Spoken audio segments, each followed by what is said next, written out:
My friends, we stand at the edge of a shaking. The world's eyes are fixed on the Middle East, on Israel, on Iran, on the rumors of war that echo through the night like thunder before the storm. There is fear. There is dread. There is the heartbeat of nations trembling under the shadow of conflict. But I tell you, in every shaking, there is also a wake-up call. When darkness grows darker, the light must shine brighter. When the earth quakes, the people of truth must stand unshakable. When the world shakes, the first thing that happens is that people's eyes widen in fear. They look to the sky, to the screens, to the voices that thunder panic into their souls. The fear of an attack, the dread of what might come, is enough to make entire nations tremble behind locked doors. But what most fail to see is that in the very tremors of conflict, there is a voice calling out, "Wake up!" When you hear high alert, when you hear Israel may strike again, and Iran prepares for war, you're not just hearing political news. You're hearing the sound of the watchman's trumpet, blowing through the darkness, telling you to open your eyes to the hour you're living in. We do not live in ordinary times. These headlines, these whispers of war, these rumors that ride the wind like a coming storm, they are signposts. They tell us that history is not static. It moves, it groans, it shifts. And we are not to stand by as passive bystanders. Most people read a headline and either slip into terror or indifference. They panic or they numb themselves to it, scrolling on, distracted, choosing ignorance over the burden of knowing. But those who have eyes to see, see. They see that the shaking is not just about borders and missiles. It's about hearts being tested. It's about nations being weighed in the balance. It's about the ancient story that has been playing out since the beginning, the battle between darkness and light, good and evil, truth and deception. To recognize the hour means you choose not to be lulled to sleep. You do not hide your eyes. You do not pretend it's not happening. You open your eyes wide and you ask, what am I being called to see in this? Picture a lighthouse keeper on a stormy night. The winds howl, the waves crash, and a ship far out to sea is heading straight for the rocks. He could cover his ears, pretend the storm will pass, let the light go dim. But he knows the hour. He knows the storm is real. So he climbs the tower, he tends the flame, he polishes the glass so that the light cuts through the raging dark. He knows his watch could mean the difference between destruction and rescue. In the same way, you and I are called to be keepers of the light in an age of storms. We do not panic at the thunder. We do not run from the winds. We stand at our post because we know the hour. Let every trembling headline remind you that you are not here by accident. You are alive now for a reason. When you see war rising, do not only see war, see the calling to stand, to pray, to awaken, to be watchful. Let fear be the trumpet that calls you to courage.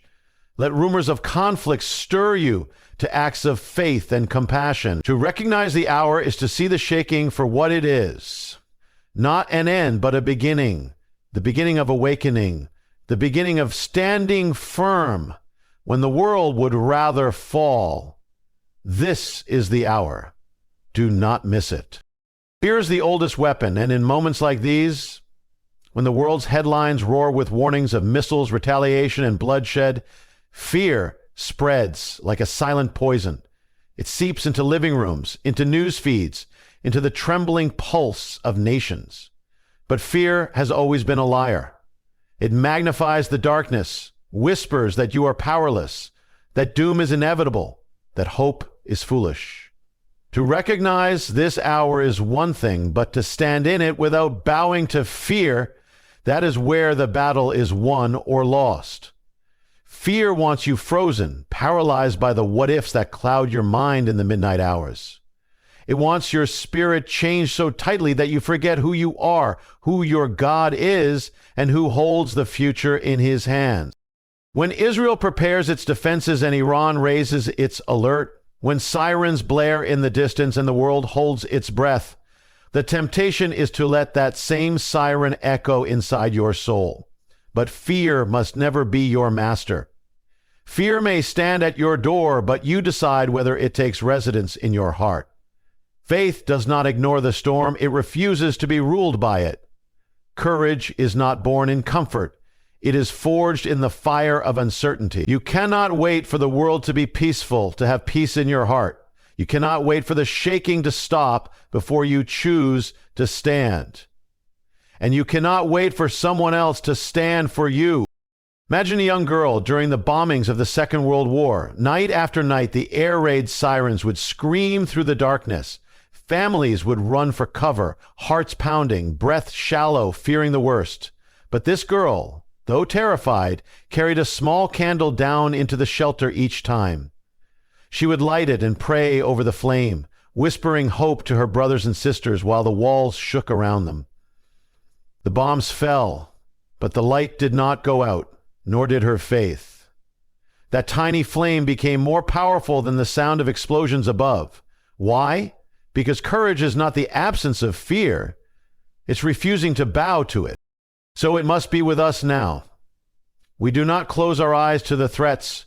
We do not pretend the world is not shaking. We do not deny the reality of the missiles and the conflict. But we also do not build a throne for fear in our hearts. We remember that perfect love casts out fear.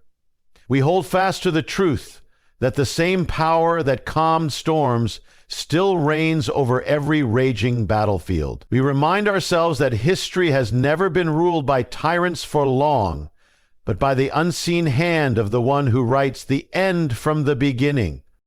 So when you see fear approaching, stand firm. Let it push you deeper into faith, not deeper into panic. Let it remind you that you are called to be unshakable when the world shakes. The headlines may thunder high alert, but the spirit within you must thunder back. I will not bow. I will not tremble. I will stand, come what may. And that stand, your stand, may be the candle that lights up the darkness for someone else when the bombs of fear begin to fall. If fear is the enemy's weapon, then intercession is your counterattack. When the world trembles on the brink of war, when Israel braces for another strike and Iran stays on high alert, the easy response is to throw up your hands and say, "What can I do? I'm just one person watching from far away." But that is exactly what fear wants you to believe, that you are helpless, that your voice is too small, that your prayers are wasted breath against the roar of missiles and war machines. Yet the truth is the opposite. The most powerful weapons in this hour are not forged in factories or launched from bases. They are the whispered prayers, the cries of broken hearts, the tears that fall in secret and reach the throne room of the Almighty. To stand in the gap means to refuse to be a bystander when the battle rages. It means you see the threat. You feel the fear pressing in, but you run toward the breach instead of away from it. You cover those who cannot cover themselves. You lift up trembling hands for those whose strength is gone. And you speak hope over places that have known nothing but hatred and bloodshed for generations. Intercession is not a passive act. It is a war in the spirit. It is the posture of those who know they have authority because they stand under the authority of the one who rules all nations. Picture an old man during the siege of a city. The bombs fell every night. People hid underground, too weary to hope anymore. But this old man would slip away from the shelters in the darkest hours, stand on the broken city walls, and stretch out his hands toward every corner of the city.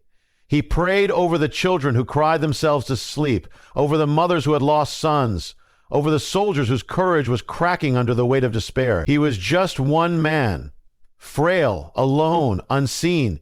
Yet when the siege finally broke, the people would say, it was as if a covering had held them up when there should have been nothing left. That covering was prayer. That old man was a watchman on the wall, standing in the gap when fear and violence wanted to flood in. This is what you are called to do now. Do not underestimate what your prayers can do. When you lift your voice for Israel, for Iran, for the innocent who will never make the headlines, heaven bends low to listen. When you cry out for mercy in a time of vengeance, you build a bridge where hate builds walls.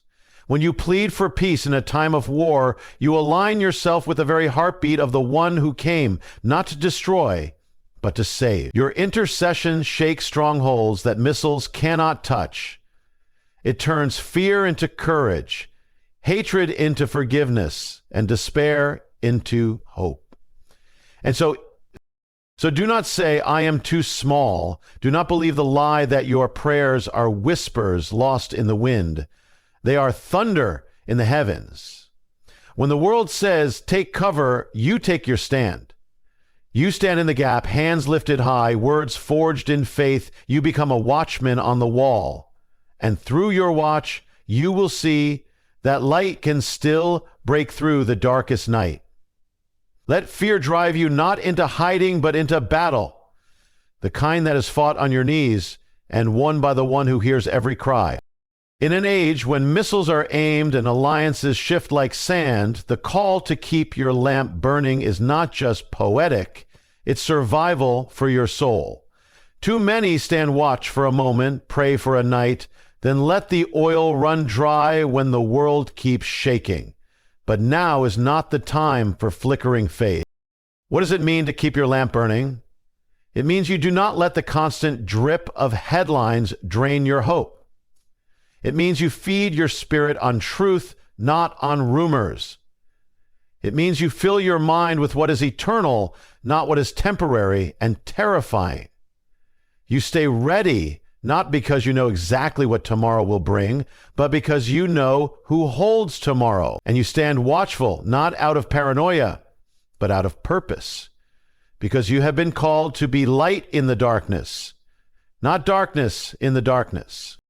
Too many once burned bright, but they let the slow grind of fear, busyness, or compromise choke their flame. Like the wise and foolish virgins, there are always some who think they have time to run and buy oil when the shout comes. But when the hour strikes, when the doors open, when the threat becomes reality, it's too late to borrow someone else's fire. You must have your own. You must tend it every day, even when your hands tremble, even when the night feels endless. Think of a mother in a war-torn village. Her husband has gone to defend their home. The children cling to her skirt. Every night, bombs thunder in the distance, rattling their small shelter. But each evening, before the first blast hits the sky, she gathers the children, lights a single lantern, and reads to them words of hope, words of life. Promises that no enemy can snuff out. The oil in that lantern becomes more than light. It becomes courage for her children, who grow up knowing that though the world outside rages, the light inside never dies. That mother is a keeper of the flame, a guardian of hope that war cannot steal. So too must you be. Keep your lamp filled with oil, the oil of faith, the oil of prayer, the oil of truth, the oil of courage. Guard it when the winds of panic blow. Protect it when the whispers of fear hiss that you should just give up and hide in the dark. Let your life be a light that reminds others they can stand too. When your flame burns steady, it helps ignite someone else's. When your lamp stays lit, it pushes back the shadow. You may never stand on a battlefield in Israel or Iran, but you stand on one every single day in your mind and heart. This is your watchtower. This is your post. Keep your lamp burning. Keep the oil fresh. And when the world shakes again, and it will, your light will shine out like a beacon. A sign that fear does not get the final word, that the darkness will never overcome the light that is fed by an unshakable hope.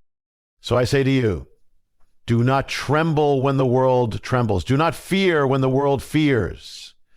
Lift up your eyes. The shaking may come, but you are not of the shaking. You are of the unshakable. Stand watchful, stand faithful, stand courageous. And remember, even in the shadow of threat, the light shines brighter for those who dare to stand in it. Be the voice in the wilderness. Be the hope in the battle. Be the fire that no darkness can quench. The hour is urgent, but so is your calling. Now rise.